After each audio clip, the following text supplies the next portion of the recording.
Қайырлы күн, құрметті көрермен. Бүгін біз Астана қаласының бір керемет ғимаратына, керемет мектебіне келіп тұрмыз. Бұл мектептен қазір біз мектеп директорымен бірге танысатын боламыз. Ішіндегі мәселелерді, жалпы жақсылықтарды, жетістіктерін бірге көретін боламыз. Мектеп директоры бізді күтіп тұр екен, және мектеппен танысайық. Сәлеметсіз бе? Сәлеметсіз бе? Журналист басшы алдыға алып жатырмыз. Сіздің мектепке осы қызығушылық танытып, осы мектебіңізбен танысу ойыңызда бар. Өте қуаныштымын. Енді біздің мектебіміз Қайым-Мұхамедханов атындағы нөмірі 90-шы гимназия. Бұл мектеп 2020 жылы ашылған. Қазір ашылғанына 5 жылдай уақыт болды. Бұл мектеп негізі гуманитарлық бағыттағы мектеп болып табылады. Яғни бізде оқитын оқушыларымыз болашақта заңгерлер болып шығуы мүмкін, өзіміз сияқты журналистер болып шығуы мүмкін, немесе тіл бағытындағы пәндерді таңдауы мүмкін. Енді әртүрлі осындай негізгі бағытта таңдалатырмыз. Бірінші қабатымыз бізді негізінде балаларды ұлттық құндылыққа қарай бағыттайтын, ұлттық құндылықтарды білуге, жаңағы тәрбие ретінде беруге бағытталған бір жақсы бір дизайнмен жасалған. Бұл жерде ең маңыздысы біздің өзіміздің қарап отырсаңыз, мына Бауыржан Момышұлының керемет сөзімен басталады. Ұлттық рух ол адамның және тұтастай алғанда ұлттың да асыл қасиеті деген. Немесе ұлтқа қызмет ету білімнен емес мінезден деген Бөкейханның жаңағы суреті. Әлихан Бөкейханның осылай сөзі арқылы бала оқи отырып өзінің бойында кім екенін, өзінің тарихымен танысуға, өзінің жаңағы ұлтының бір асыл қазынасымен танысуға мүмкіндік алады. Енді мынау әрбір қабатқа көтеріп жатқанда бақыласаңыз бізде бастауыш блогы деп аталады. Дәл осы жерде оқушылар жаңағы тәрбие көзі отбасынан басталады ғой негізінде. Отбасында қандай тәрбие алса, біз жалпы былай айтамыз, бала біздің мектепке келген кезеңде белгілі бір тәрбиені, тәлімді алып келеді. Өйткені рахмет айтуды, жаңа құрметтеуді, жаңа жамандық жасамауды отбасында кішкентай кезінен бастап ата-анасы үйретеді. Соның негізі ретінде міне балаларға әдейі ағаштарды сындыруға болмайтындығы туралы тәлім сөздер, мына жерде үлкенді жаңа торғайларды атуға болмайтындығы, құстарға, жан жануарларға қастандық жасауға болмайтындығы туралы мына жаққа қарай көтеріле берсек, сол үлкенге көмектесу бізде бар ғой, қамқорлық. Қазір біздің негізінде мектептерімізде адал азамат біртұтас тәрбие бағдарламасы жүзеге асып жатыр. Сол жерде қамқорлық, сол жерде жаңа құрмет, сондай бір құндылықтар бар. Міне соның аясында балаларға осындай керемет жаңағы сөздермен, тәлім сөздер деп айтамыз ғой, тәлім сөздер жаңағы берілген.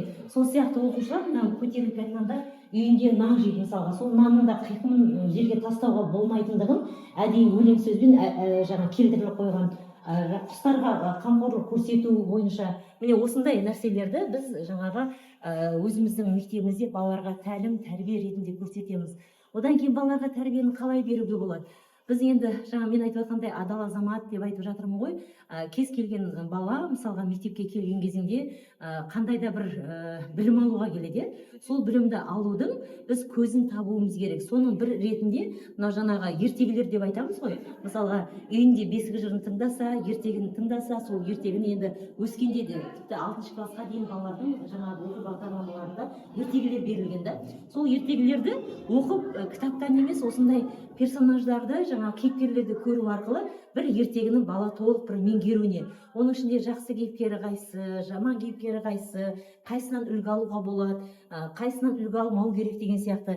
Қазір жаңа бар ғой, бізде әлімжеттік деген бар да, біз буллинг деп айтамыз да. Сол ертегілерде де мысалы сондай бір талдау жасай алады. Ертегілерімізде де бұрынғы кезеңде сондай жұмса Жалмауызген бір әлімжеттік жасаған екен, осындай қастандық жасаған екен, ондай болмайды екен деген сияқты. Сондай бір өзіміздің тарихымыз қазіргі заманмен салыстырған кезде заманауи тілде балалар талдауға үйренеді бұл жерде. Одан кейін кірген кезде тарихымен танысады, және көтерілген кезде тәрбиеге басым бағыт берілген. Одан кейін енді бізде қазір енді мектептің кез келген мектепте миссия бар ғой. Біздің де мектебіміздің миссиясы мына жерде жазылған. Енді негізінде мына жақ блок бізде бұл уже орта буын, сіздердің көрген буын бізде бастауыш буын болып табылады. Енді біз орта буынға қарай өтеміз. Орта буынның да өзіндік бір ерекшелігі бар. жалпы жаңа бірінші қабатқа келгенде сіздер қасиетті Қазақстан деп әр жаңағы елден жерде тұрған біздің қасиетті мекендеріміз туралы ақпарат болды ғой. Енді бұл жерде біздің осы тарихымызға, әдебиетімізге, жалпы ұлтымыздың дамуына, қазақ елінің дамуына, жалпы мынау білімнің дамуына үлес қосқан біздің ұлы қайраткерлеріміз, ұлы тұлғаларымыздың қабырғада суреттері бар. Сол арқылы әрқайсысында QR қойылған, сол арқылы мысалға оқушылар ақпарат алады. Мынау біздің қазір сіздер тұрған жеріміз, ол мобильді біздің кітапханамыз. Бұл жерде Абай кітапханасы деп атағанбыз. Бұл атауды да жай не істеген жоқпыз, өйткені Абай өзі қазақтың ұлы ақыны. Өткенде жаңа 5-ші құрылтайда да біздің президентіміз айтып өтті ғой, Абайды әлемге танытуымыз керек, әлемдік жады жасауымыз керек деп. Міне осы Абай жаңағы кітапханасында біздің балаларымыз кітап оқумен сусындап, сол кітаптың жаңағы қызықтауға мүмкіндіктері бар. Енді кітапхананың өзі әр бөлімдері бар. Бұл бөлімдерде мысалы мына жерде біздің кітапханашыларымыз отыр. Міне тағы да бір ерекшелік, біз былтырғы оқу жылынан бастап осы кітапханадағы бүкіл оқулықтарымызды электронды жаңағы штрих-кодқа енгізгенбіз. Яғни қандай кітаптарымыз бар, соның барлығы электронды түрде жаңағы көрінеді. Кітапханаға оқушылар көп келе ме?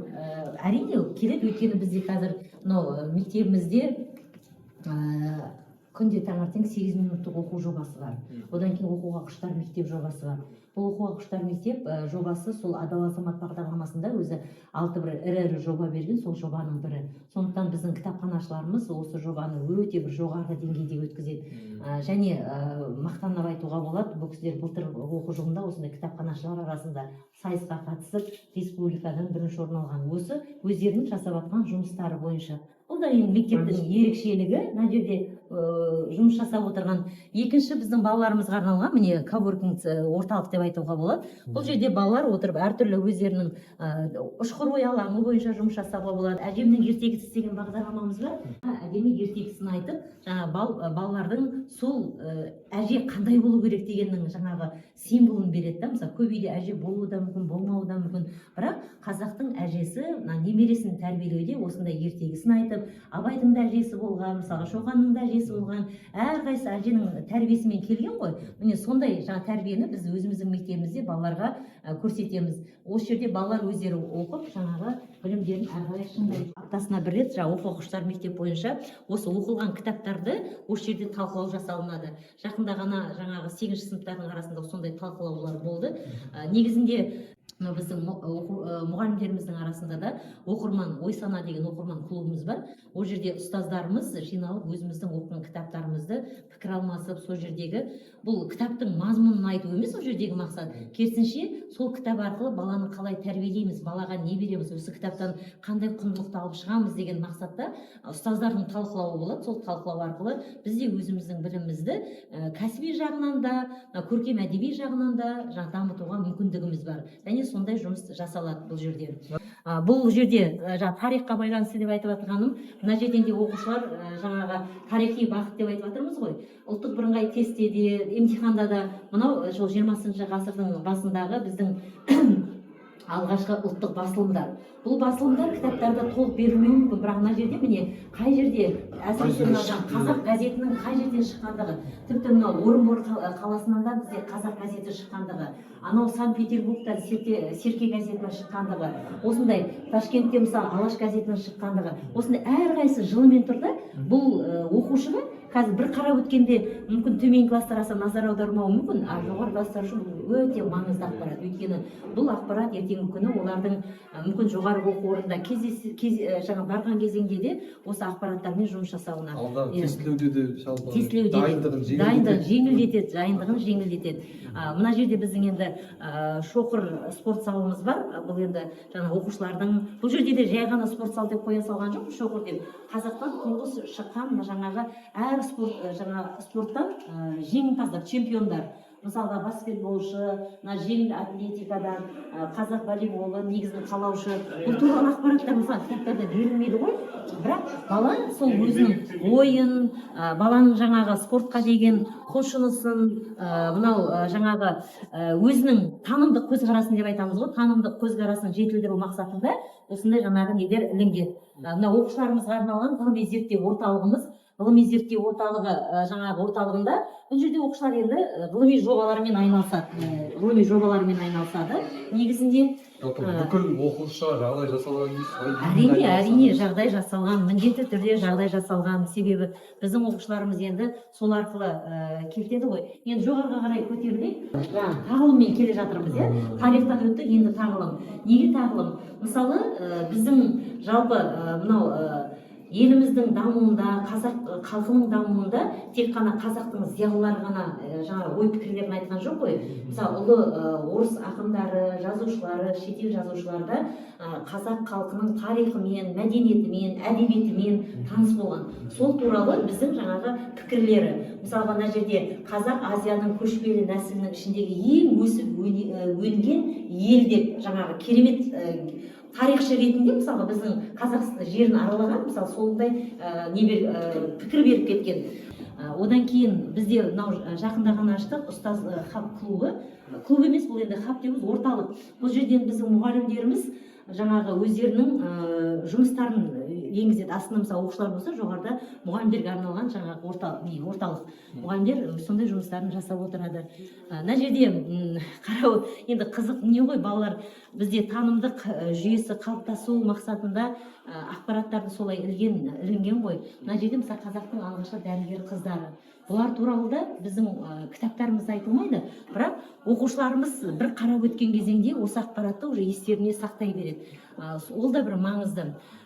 Осы қабатта келе жатқан кезінде жан-жағымыздың бәрі зиялы біздің қоғам өкілдерінің, қайраткерлерінің, ақындарының, жазушыларының жаңағы нелері, портреттері да солай деп атайын. Енді бұлардың әрқайсысы мысалы оқушылар үшін құнды. Неге? Өйткені бұл жай ғана сурет болып тұрған жоқ. Ана жерде QR-ды ашқан кезеңде осы кісілер туралы ақпаратты ала алады. Оқырмандарға көрсетіп, QR жұмыс жасай ма? Қазір сұрақтар болып жатса, QR ашылып тұр. Мінекей. Мына QR-ды бастық, YouTube-дан видеомыз ашылып тұр. Өте керемет, бүкіл QR-лар осылай жұмыс істейді. Сіздерге қалып болып жатқаныңыз.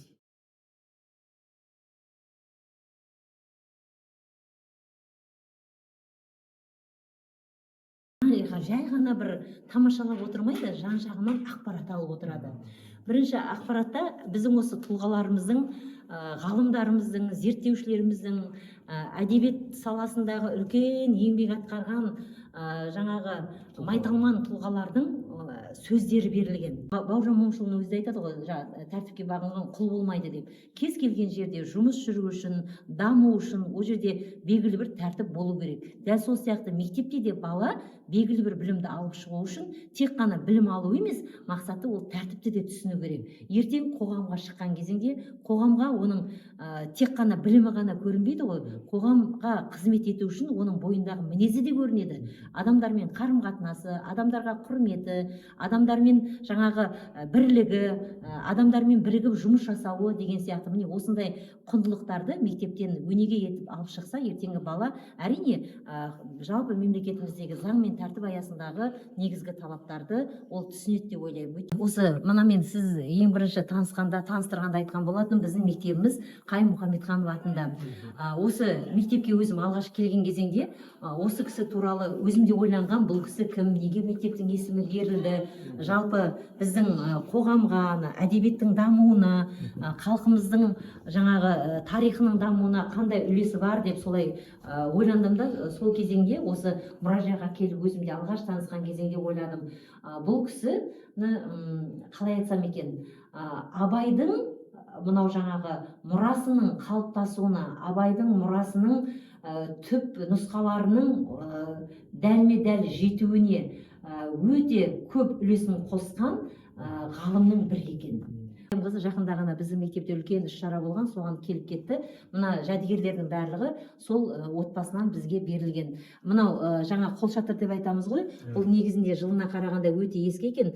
Әкесі Мұхамедхан сейітқұловта ұстаған болу керек деген жаңағы не бар. Мынау Қайым Мұхамедхановтың өзінің қолжазбалары, сол жаңа арнайы өзінің кабинетінен, үйінен алынған. Ал мынау Қайым Мұхамедхановтың өзінің ұстаған заттары, жеке заттары, кесесі, тәрелкесі деген сияқты шанышқысы, мынау арнайы қолжазбалары өздерінің сол кезеңдегі жаңағы Қаймұхамед хан өзі сақтаған қолжазбалары. Мына жерде тоже бұл жерде де Қаймұхамед хановтың негізгі қолжазбалары архивтен алынған, ал мына жерде мынау нақты жаңағы түрмеде отырғанда баласының жазған хаты әкесіне. Осындай ірі тұлғаның арнайы несі, мынау өзі ұстаған домбырасы, міне қаламсаптары, мына жердегі көзілдірігі деген сияқты сондай. Мына жерде енді бізде Қаймұхамед хановтың өзінің жеке кабинеті болған екен. Сол жеке кабинеті арнайы осы жерге көшірілген. Бұл жерде мынау Қаймұхамед хановтың өзінің жұмыс үстелі, телефоны, мынау шәкірттерін өткенде шақырғанда айтып жатыр. Біздің мектепке келгенде біздің ұстазымыз осы папкамен келуші еді дейді. Лекция оқығанда осы папканы дәл иә осы папкасын ұстап алып келуші еді. Бір кереметі жаңа студенттер нешеуі келеді деп күтпейді, тіпті бір студент болса да сол бір студентке өзінің сабағын бере беретін дейді. Ең маңызды бұл кісі өзінің жаңа пунктуалды уақытында келіп, уақытында сол жұмысын жаңа жүргізе беретін дейді. Мынау өзінің отырған орындығы, сол өзінің мынау өзінің үйінде кабинетінде болған шкафы, сервант деп айтатын еді ғой баяғыда. Вот сол серванты, мынау соның кітаптары, суреттері, ане өзіңіз көріп тұрсыз, өзінің түскен суретінде мынау жаңағы телефон, мына екінші түскен суретінде мына жердегі телефон жұмыс үстеліндегі тұрған, сол өзінің жұмыс кабинетіндегі нелері. Мынау енді киімі, кілемі, диваны, сол жұмыс кабинетінде отырған ескі диван ғой, міне бәрі сол қалпында жаңағы берілген. Кеткен болатынмын. Негізінде мына жерде қосып өткенде осы мұражайдың ашылуына үлкен еңбегін сіңірген негізі жаңағы мектеп директоры болған Аятжан Ахметжан. Сол кісі Ербол Іргебай мырза енді көп жыл өмір сүрген жоқ. Әрине осы мектеп ашылғаннан кейін 6 айдан кейін ол кісі жаңағы өмірмен енді қоштасты, өкінішті. Ол кісінің де атына біз жыл сайын қалдырған ізің мәңгілік деген іс-шара өткізіп тұрамыз. Өйткені атау беру, есім беру мысалы ол оңай нәрсе емес. Өйткені ол кісі 40-шы мектепте жұмыс жасап жүргенде сол 40-шы мектепке Әлкей Марғұлан есімін берді. Одан кейін оқушылар сарайында жұмыс жасаған кезеңде Әл-Фарабидің есімін беріп кетті. Енді осы мектепке келгенде жаңағы сондай 6 айдың ішінде сондай есімге қол жеткізді. Сондықтан бұл кісінің еңбегін енді атап өтпеу ол мүмкін емес. Сондықтан да ұстазымызға тағзым ол біз тарапымыздан да жүргізіліп жатады. Мінекей құрметті көрермен, бүгін біз Астана қаласындағы номері 90-шы Қаймұхамед ханов атындағы мектеп гимназиясының тарихымен, жалпы осындағы жетістіктерімен таныстық. Келесі қай мектепті көргілеріңіз келеді, комментарийға жазып кетіңіз.